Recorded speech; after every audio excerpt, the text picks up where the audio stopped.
Olá, classe, tudo bem com vocês?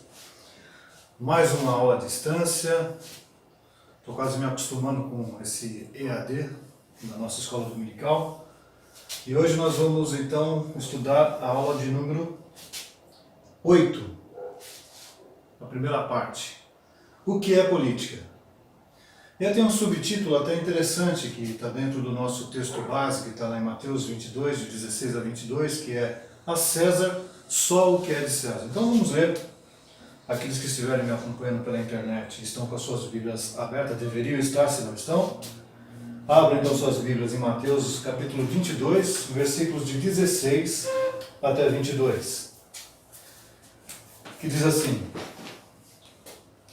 E enviaram-lhe discípulos juntamente com os herodianos para dizer-lhe: Mestre, sabemos que és verdadeiro e que ensinas o caminho de Deus de acordo com a verdade, sem te importares com o que quer que seja, porque não olhas a aparência dos homens. Dize-nos, pois, que te parece? É lícito pagar tributo a César ou não? Jesus, porém, conhecendo-lhes a malícia, respondeu: Por que me experimentais, hipócritas? Mostrai-me a moeda do tributo. Trouxeram-lhe um denário. E ele lhes perguntou: De quem é esta esfinge e inscrição? Responderam: De César. Então lhes disse: Dai, pois, a César o que é de César, e a Deus o que é de Deus. Ouvindo isto, se admiraram e, deixando, foram-se. Bom, essa nossa aula, esse nosso estudo, tem por objetivo mostrar a importância de nós olharmos biblicamente para o cenário político que está vivendo o nosso país. A política de um modo geral, né? E em particular, em especial, a nossa política, né? Visto que nós estamos passando por uma crise política, em função também da pandemia que estamos vivendo, mas a gente percebe que algumas coisas que estão acontecendo trazem para nós uma ideia do que é esse envolvimento do cristão com a política. Nós tivemos aí a nomeação do ministro evangélico, por acaso um pastor presbiteriano, e a Carolina, que é a minha auxiliar nos assuntos aleatórios, vai me dizer o nome desse ministro que eu acabei esquecendo. O novo ministro da Justiça. Procura aí, Carolina. E ela vai falar para vocês exatamente o nome do nosso novo ministro da Justiça, que substituiu então o ministro Sérgio Moro. Bom, meia hora depois eu já tenho o nome do ministro, agora o novo ministro, que é André Mendonça. Bom, pessoal, sei que todos vocês já tinham isso na ponta da língua. Mas vamos lá. O governo ou o Estado não é uma instituição meramente projetada pela humanidade para a organização de suas intenções sociais, mas uma dádiva benevolente de Deus a pecadores. Então, primeiro, que o estabelecimento do Estado é posterior à queda. Segundo, que é uma estrutura dada por Deus aos homens. E terceiro, que qualquer governo tem esfera e limitações próprias. E o que é isso? A gente tem que entender que a criatura ela não tem autoridade e poder para ditar e estabelecer os requerimentos do governo civil. Essa responsabilidade pertence àquele que estabeleceu a esfera do governo civil. Portanto, sua autoridade não deveria ser estendida além dos requerimentos estabelecidos por Deus mesmo. Isso significa que o Estado não pode operar nas áreas da família, escola ou igreja, se a Bíblia não faz nenhuma provisão para o poder e a autoridade do governo civil nessas áreas. E num mundo submerso em pecado, Deus aponta uma instituição que abriga o princípio divino da autoridade. Essa autoridade ela tem a fonte na própria pessoa de Deus e serve para a contenção do pecado, da violência e do arbítrio, para deixar aclarado o caminho dos justos e pacíficos, para a promoção do bem-estar e repreensão do mal. Tanto no Antigo como no Novo Testamento, o poder organizado da espada é relacionado com ênfase à queda do homem. Então a necessidade da espada, ou seja, a necessidade da autoridade de um governo estabelecido, ela se dá em função exatamente do pecado, ou seja, o homem entregue a si mesmo, a sua maldade, ele tem que ter um freio. E esse freio então foi estabelecido por Deus através da autoridade dada a esse Estado, esse governo, a partir da queda ou a partir da expulsão do homem do paraíso. E nós vamos ver um pouquinho disso logo no próximo ponto. A palavra política é classicamente definida como sendo a arte ou ciência, primeiro, de governo, segundo, relacionado com o direcionamento e exercício de influência no governo, ou relacionado com o ganho de controle sobre o governo. Então a palavra grega político significa coisas dos cidadãos, ou da cidade / estado. Bom, o Estado ele existe em função da pecaminosidade humana, de tal forma que com o seu poder de coerção é uma instituição característica da graça comum, chamada de temporal e preservativa de Deus. A visão católico-romana, que fundamenta o Estado na esfera do natural, não faz justiça ao fato do pecado.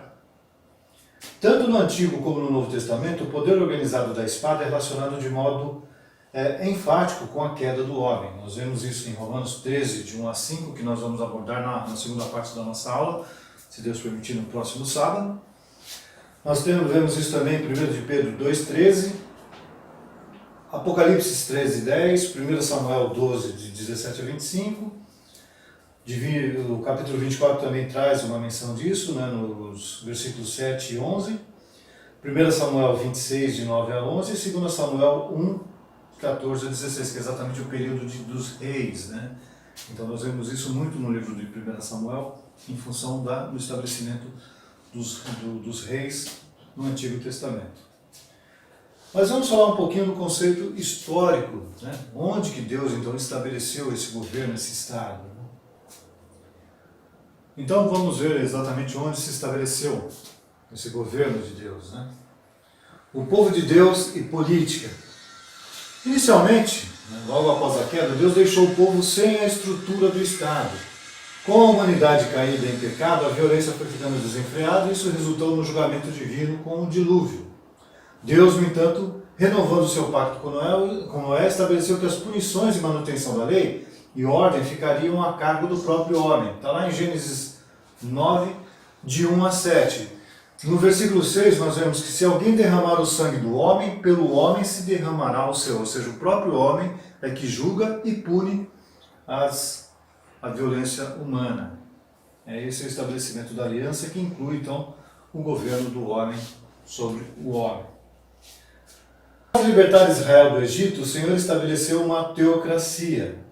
A lei em todos os seus detalhes emanava de Deus, mas os levitas eram os que julgavam as causas e exerciam o papel de governo. Na sequência, já na Terra Prometida, Israel clama por um rei. Então, em 1 Samuel diz que, tendo Samuel envelhecido, constituiu seus filhos por juízes sobre Israel. O primogênito chamava-se Joel, o segundo Abias, e foram juízes em Berseba. Porém, seus filhos não andavam pelos caminhos dele.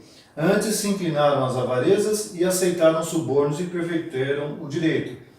Então os anciãos todos de Israel se congregaram e vieram a Samuel a Ramá e lhe disseram: Veja, está velho, e teus filhos não andam pelos teus caminhos. Constitui-nos, pois, agora um rei sobre nós, para que nos governe, como o tem todas as nações. Então, começando com Saul, temos toda a história dos reis, né, das divisões, da idolatria, de descaminhos, e das várias realizações conseguidas por alguns que seguiram os princípios de Deus. Nós tivemos reis ruins, mas tivemos também reis que fizeram o que era reto perante Deus. A gente, quando estuda 1 Samuel, 2 Samuel, reis e crônicas, a gente tem a história desses reis, desde Saul, passando por Davi, Salomão, até a divisão do reino. Então temos a história dos reis do Reino do Norte, a história dos reis de Judá. O Antigo Testamento, então, termina com o povo de Deus subjugado por impérios e semifragmentado no período intertestamentário. Já o Novo Testamento apresenta os judeus sob o domínio dos romanos e a igreja em situação de perseguições, prisões e martírios. A interação política no sentido de participação e influência do governo era praticamente nula. Apesar disso, é nesse meio que são registradas na Escritura, ainda no período de formação do cânon, instruções preciosas sobre o governo, o reconhecimento e limite do Estado, bem como as obrigações dos cidadãos cristãos para com governos e governantes. Isso nós vamos ver um pouquinho mais a fundo na próxima aula, tá bom? Aí que surge então a reforma protestante. Então nós temos a expansão política, chegamos até o século XVI e aí vem a reforma. A reforma então ela dá ênfase à palavra de Deus como fonte básica de instrução e autoridade. E o rompimento com a tradição e o modus vivendi, ou seja, a forma de viver daquela época, tanto do clero como dos governantes, o que leva os reformadores a uma visão bíblica de Estado e de política. Então temos o início da tradição reformada, em que na Escritura são buscados princípios de interrelacionamento social e ético que norteiam o povo de Deus em suas atividades do dia a dia, inclusive na política e na sua relação com ela. Nas Escrituras é que nós encontramos diversas diretrizes e lições, dentre as quais os ensinamentos, por exemplo, de João Batista, que nós temos como sendo o último profeta. Nós temos os ensinamentos de Jesus e do apóstolo Paulo, que nós vamos entrar, como eu falei, um pouco mais a fundo na próxima aula. Então, alguns ensinamentos, né? Primeiro, João Batista e o governante. Em Lucas 3, 19 a 20, nós lemos como o governante, que era Herodes, foi um dos alvos da pregação de João Batista. Ele terminou assassinado pelo déspota.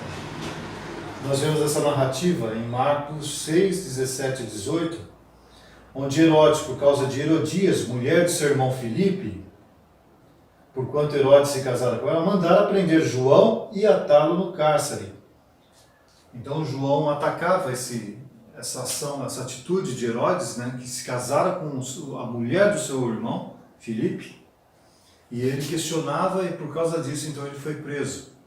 Como podemos extrair então exemplos de João Batista, das atitudes de João Batista? Primeiro, nós observamos um enfrentamento que era inevitável. Nós vemos que Lucas registra a prisão de João por Herodes, que era filho de Herodes o Grande, e Marcos, no capítulo 6, de 17 a 20, revela como o motivo da denúncia do profeta, das acusações de João Batista, era o adultério do tetrarca Herodes. Outra coisa que nós vemos também como exemplo de João Batista, que nós devemos ter responsabilidade e tranquilidade. Então nós temos a responsabilidade de manter uma visão crítica dos governantes, sem colocar panos quentes nos problemas morais e de justiça nos quais tomamos conhecimento. Ou seja, respeito e obediência não significam apoio apaixonado ao ponto de abrirmos mão de nossa identidade como povo de Deus. Com frequência, vemos entre os crentes uma postura cega de paixão política. A defesa ardente desse ou daquele político, fazendo com que feche-se os olhos às suas deficiências, quer sejam administrativas, quer sejam morais, e magnificando as do oponente. Outras vezes, a paixão política leva a discussão e divisões no seio da igreja e até das famílias. Bom, obviamente que, como votantes, temos de fazer escolhas, mas elas não devem, primeiro, cegar a nossa percepção ética de tal forma que abandonemos a ação genuína, não hipócrita ou de fachadas, de proclamadores dos princípios da justiça divina. 2. Causar dissensão e facção entre irmãos de modo a perdermos nossas prioridades de considerarmos superior e nos considerarmos superior aos demais, conforme Filipenses 2:3, sufocando o amor fraternal. Filipenses 2:3 diz que nada façais por partidarismo ou vanglória, mas por humildade, considerando cada um os outros superiores a si mesmo. E os versículos que tratam aí do amor fraternal, nós temos lá em João 13, de 34 a 35, que Jesus diz: novo mandamento vos dou, que vos ameis uns aos outros, assim como eu vos amei, que também vós ameis uns aos outros.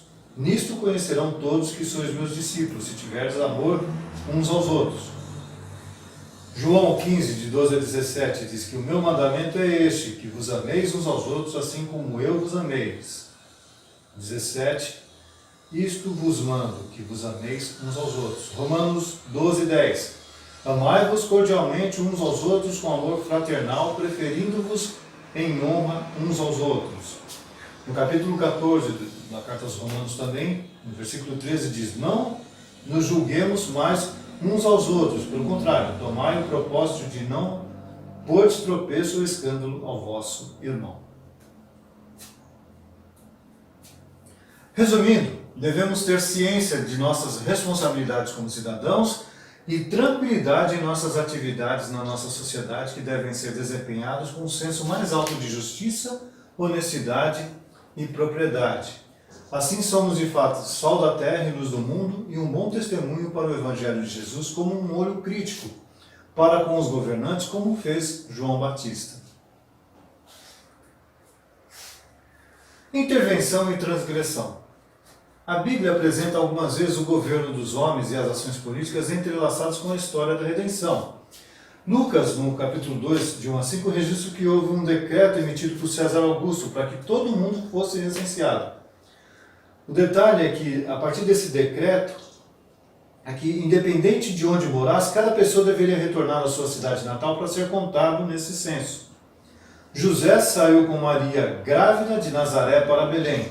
Vemos como as determinações governamentais cumpridas por José como chefe de família fizeram o casal viajar em torno de 100 quilômetros e por vários dias em caminhos íngremes e tortuosas, sendo que nem mesmo eles tinham certeza de encontrar hospedagem adequada no destino incerto. Assim são os governantes humanos, detêm poder de interferir na vida das pessoas e famílias. Mas esse mesmo governo romano foi responsável por um sistema de leis que, por exemplo, tornou as viagens possíveis. O Império desfrutava do que ficou conhecido por Pax Romana, que é um período sem invasões e guerras.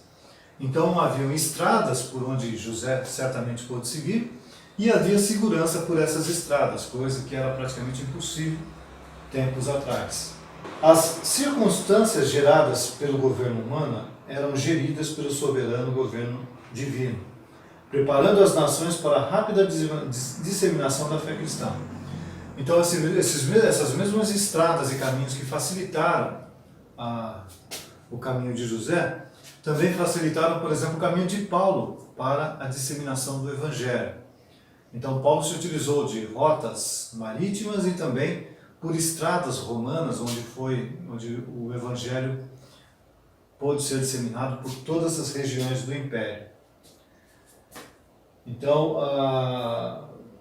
o deslocamento a Belém foi uma imposição aparentemente irracional.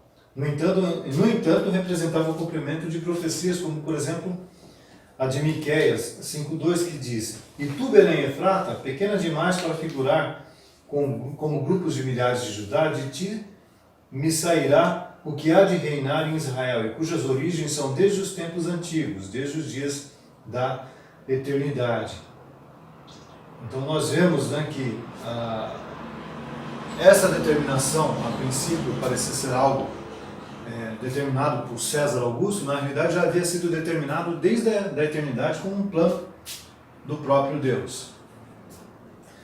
Gálatas 4:4 diz que, vindo porém a plenitude do tempo, Deus enviou o seu Filho, nascido de mulher, nascido sob a lei. Ainda entre intervenção e transgressão, um exemplo de como os governantes ultrapassam sua esfera de autoridade foi a morte, por exemplo, dos inocentes, decretada por Herodes, o Grande. Está lá narrado em Mateus 2,16. Aquele que devia ser o guardião da justiça provoca o pânico e a dor. Cumpriu-se desse modo a profecia de Jeremias 31:15, que diz: "Assim diz o Senhor, houve-se um clamor em Ramá, pranto e grande lamento, era Raquel chorando por seus filhos e inconsolável por causa deles, porque já não existem."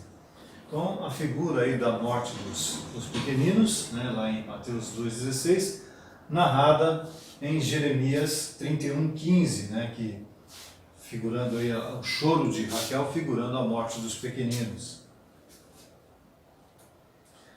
Os limites do poder.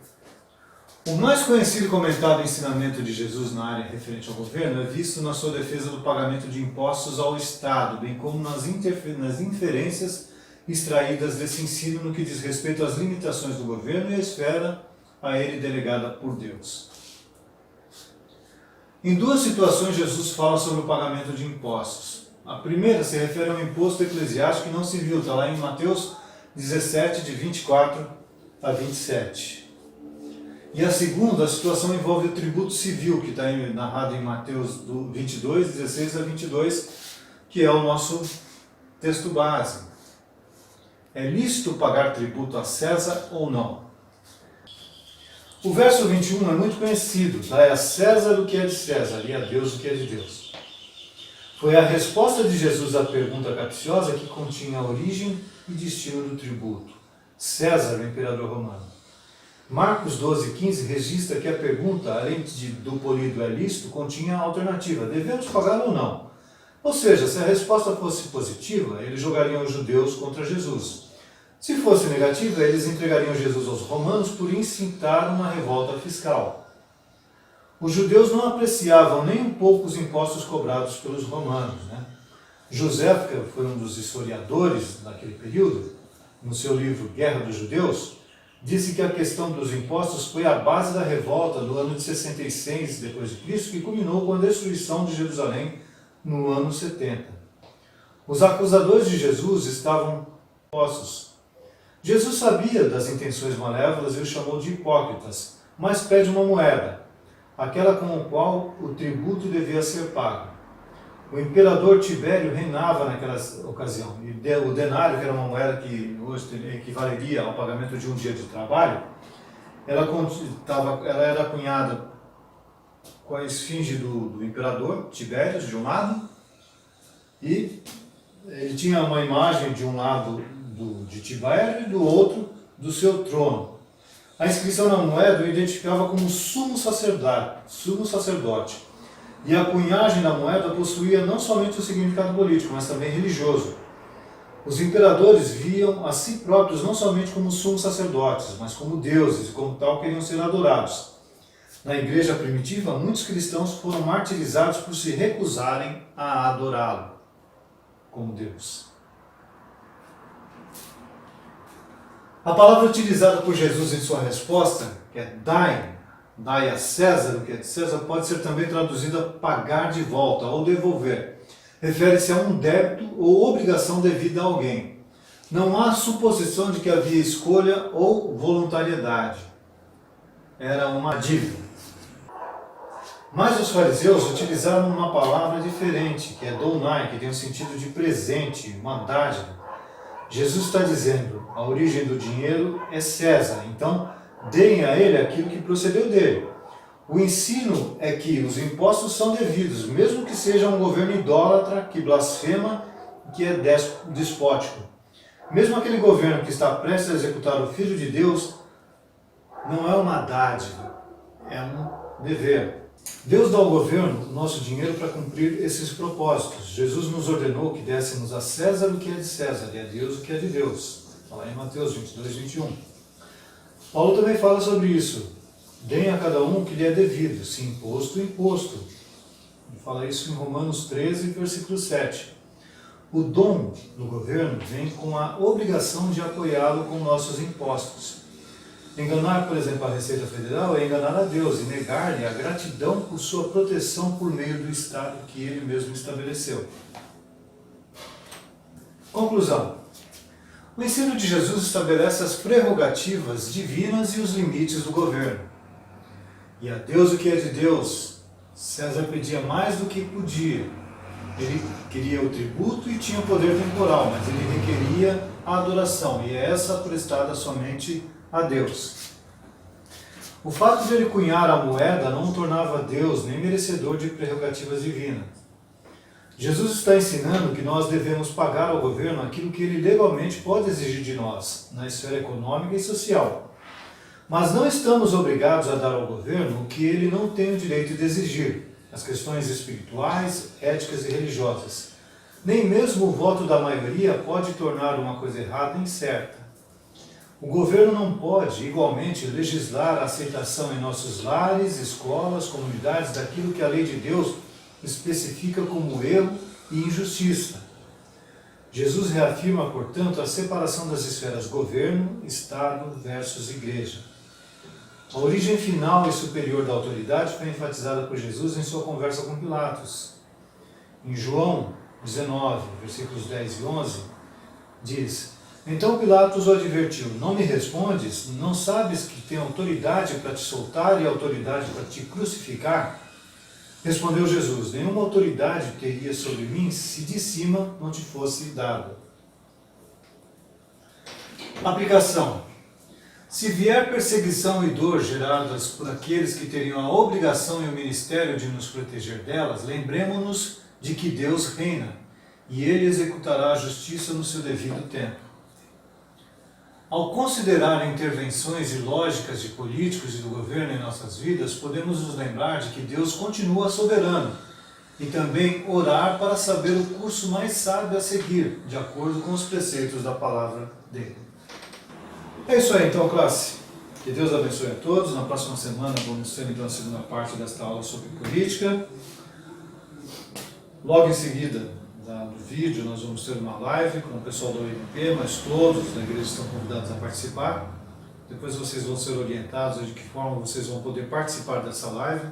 Vamos orar. Você mesmo à distância, ore comigo, vamos agradecer a Deus por essa aula.